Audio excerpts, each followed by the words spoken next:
بسم اللہ الرحمن الرحیم اللہم صلی علی محمد وعلی آل محمد۔ شروع اس رب ذوالجلال کے نام سے جو تمام جہانوں کا مالک ہے۔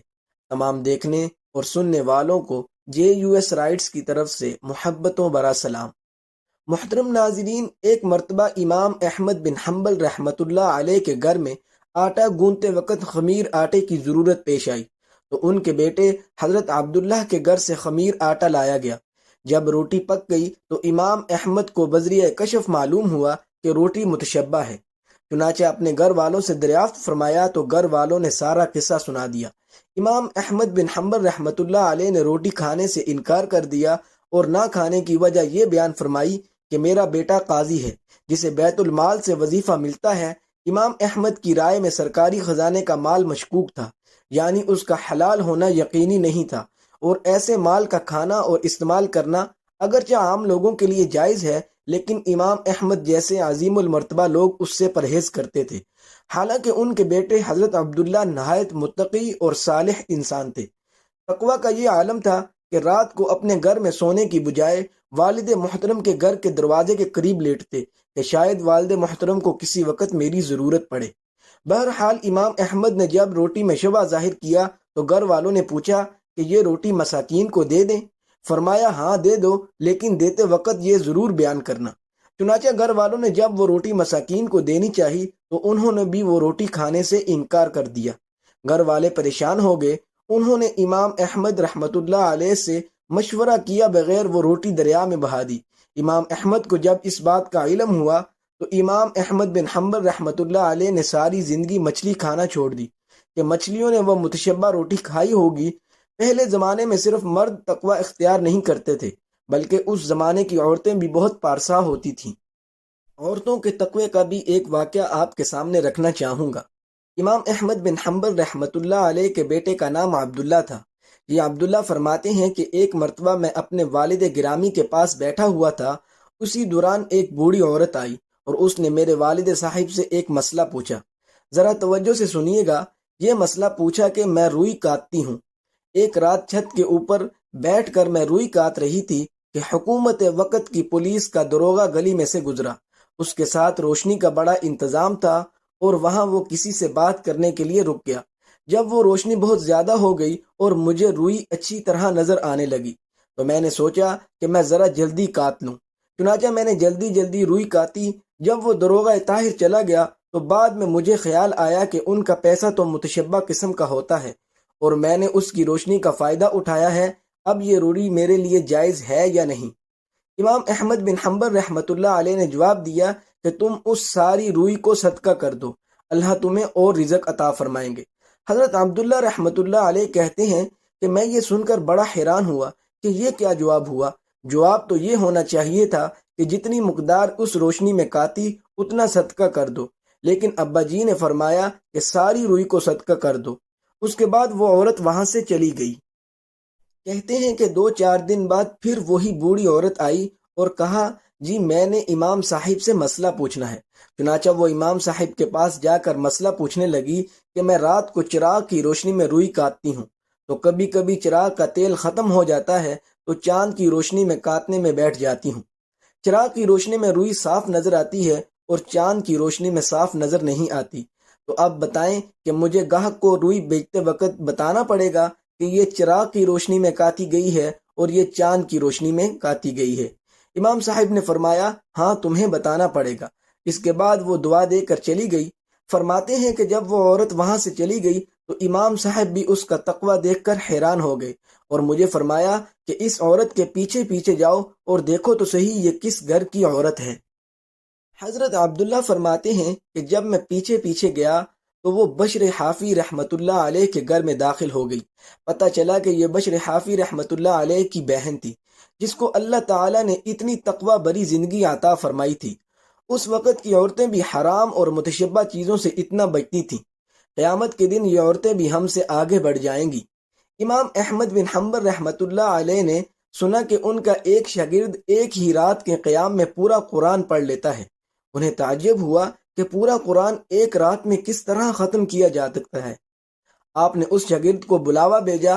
حاضر ہونے پر امام صاحب نے کہا میرے بیٹے، میں نے سنا ہے کہ تو ایک ہی رات کے قیام میں پورا قرآن پڑھ لیتا ہے۔ شاگرد نے جواب دیا، جی جناب، بالکل ایسا ہی ہے۔ امام صاحب نے شاگرد سے کہا کہ بیٹے، آج رات کو بھی تو قیام کرے تو قرآن کو ایسے پڑھنا جیسے تو مجھے سنا رہا ہے۔ شاگرد نے کہا، حاضر میرے استاد محترم، میں نے سن لیا اور اطاعت کروں گا۔ شاگرد چلا گیا اور اس نے رات کو اپنا قیام شروع کیا۔ شعور میں یہ بات بٹھائی کہ قرآن ایسے پڑھنا ہے جیسے استاد کو سنا رہا ہوں، اور استاد بھی کوئی عام نہیں، امام احمد بن حنبل ہیں۔ اس نے تلاوت کو خوبصورت بنایا اور مکمل اصولوں کے ساتھ پڑھنا شروع کر دیا۔ صبح ہوئی تو امام صاحب کے پاس گیا۔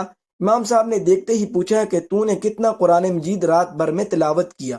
شاگرد نے کہا، امام محترم، آج تو صبح ہو گئی اور مجھ سے قرآن پاک کے 10 پارے بھی مکمل نہ ہو پائے۔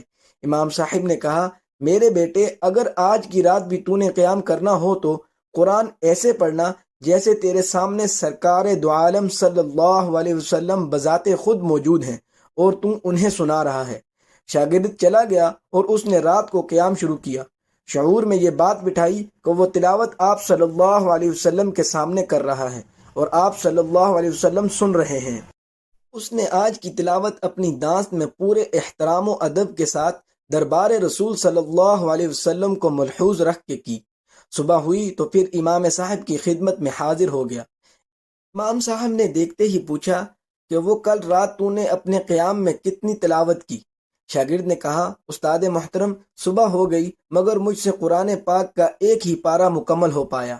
امام صاحب نے کہا، اے میرے بیٹے، اگر آج کی رات بھی تو نے قیام کرنا ہو تو قرآن پاک کو ایسے پڑھنا جیسے اللہ کی بارگاہ میں کھڑے ہو کر پڑھ رہا ہو۔ شاگرد چلا گیا اور رات کو اس نے اپنے شعور میں یہ بات بٹھائی کہ آج وہ قرآن کی تلاوت اللہ تعالیٰ کی بارگاہ میں حاضر ہو کر پڑھ رہا ہے۔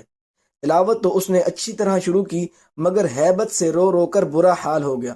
صبح کو امام صاحب کی خدمت میں حاضر ہوا تو آپ نے پوچھا، تو پھر کل رات تو نے کتنا قرآن پڑھا تھا؟ شاگرد نے کہا، استاد محترم، فجر ہو گئی مگر مجھ سے صرف ایک سورت الفاتحہ بھی پوری نہ پڑھی جا سکی۔ امام بن احمد رحمۃ اللہ علیہ کہتے ہیں کہ ایک بار راہ چلتے میں نے دیکھا کہ ایک ڈاکو لوگوں کو لوٹ رہا ہے۔ کچھ دنوں بعد مجھے وہی شخص مسجد میں نماز پڑھتا نظر آیا۔ میں اس کے پاس گیا اور اسے سمجھایا کہ تمہاری یہ کیا عادت ہے؟ خدا کے ساتھ معاملہ یوں نہیں کیا جاتا کہ ایک طرف تم لوگوں کو لوٹو اور دوسری طرف تمہاری نماز خدا کو قبول اور پسند آتی رہے۔ ڈاکو بولا، امام صاحب، میرے اور خدا کے مابین تقریباً سب دروازے بند ہیں۔ میں چاہتا ہوں کہ کوئی ایک دروازہ میرے اور خدا کے مابین کھلا رہے۔ کچھ عرصے کے بعد میں حج پر گیا۔ طواف کے دوران دیکھتا ہوں کہ ایک شخص کعبہ کے غلاف سے چمٹ کر کھڑا کہتا جا رہا ہے، میری توبہ، مجھے معاف کر دے، میں اس نافرمانی کی طرف کبھی نہیں پلٹوں گا۔ میں نے دیکھنا چاہا کہ اس بے خودی کے عالم میں آہیں بھر بھر کر رونے والا کون ہے۔ کیا دیکھتا ہوں کہ یہ وہی شخص ہے جسے میں نے بغداد میں ڈاکے ڈالتے دیکھا تھا۔ تب میں نے دل میں کہا، خوش قسمت تھا جس نے خدا کی طرف جانے والے سب دروازے بند نہیں کر ڈالے۔ خدا مہربان تھا جس نے وہ سبھی دروازے آخر کھول ڈالے۔ تو کیسے بھی برے حال ہوں، کتنے ہی گناہ گار ہوں، خدا کے ساتھ اپنے سب دروازے بند مت کر لینا۔ جتنے دروازے کھلے رکھ سکتے ہو انہیں کھلے رکھنے کے لیے شیطان کے مقابلے پر مسلسل زور مارتے رہنا اور کبھی ہار مت ماننا۔ کوئی ایک بھی دروازہ کھلا مل گیا تو کچھ شک نہیں وہ سب دروازے کھل جائیں گے جن کے بارے میں تمہیں کبھی آس نہ تھی کہ خدا کی جانب سفر میں ان سب خوبصورت راہوں سے تمہارا کبھی گزر ہوگا۔ اللہ تعالیٰ قرآن پاک میں فرماتا ہے کہ کہہ دو، اے میرے بندو، جنہوں نے اپنی جانوں پر زیادتی کر لی ہے، خدا کی رحمت سے نا امید نہ ہونا۔ خدا تو سب گناہوں کو بخش دیتا ہے اور وہ تو بخشنے والا اور مہربان ہے۔ رجوع کر لو اپنے پروردگار سے اس سے پہلے کہ تم پر عذاب واقع ہو جائے۔ اللہ تعالیٰ سے دعا ہے کہ اللہ تعالیٰ ہم سب کو حضور نبی کریم صلی اللہ علیہ وسلم کے بتائے ہوئے طریقوں پر زندگی گزارنے کی توفیق عطا فرمائے اور گناہوں سے بچ کر نیکی کرنے والا بنا دے۔ آمین یا رب العالمین۔ اگر ویڈیو اچھی لگے تو ویڈیو کو لائک کر دیں اور اپنی رائے کا اظہار کمنٹ سیکشن میں ضرور کریں۔ اللہ حافظ۔